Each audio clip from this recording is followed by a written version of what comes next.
یو نظم به سره شریک کم چې درته یاد یم او که نه ارشاد. عنوان یې دی وایي چې تا ته اوس هم کله کله د هاړ په سرو غرمو کې بشکال په بارانو کې د ژمي تورو شپو کې د خپل کور کچه کوټو کې په کوجو کې په روژو کې د اختر پتلو راتلو کې د سپوږمۍ په ښکارېدو کې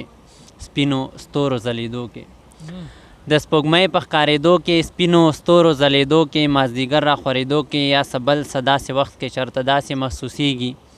چې یو داسې لیونی دی بې له تا نه چې اوسیږي چې په تا پسې دردیږي زړه یې هر ساعت خوږیږي په خندا کې چې ژړیږي ستا په دید پسې ګرځیږي راته ووایه بې درده چېرته داسې محسوسیږي تا مې ذکر چېرته کړی تا دا فکر چېرته کړی چې دی چېرته څه یې کار دی په غم بخت دی که کلار دی روغ دی جوړ دی که بیمار دی چې په کلي که په ښار دی تا نه پوښته کوم یاره چېرته داسې محسوسیږي ځخه دومره مې خبر کا د زړه وهم راله مړ کا څه الزام را باندې پور که خپل ځان سپین کړه خیر ما تور که خو بس دومره خبر راکا دومره خبر راکا درته یاد یم او که نه دا درته یاد یم او که نه دا مختصر غوندې کې نظم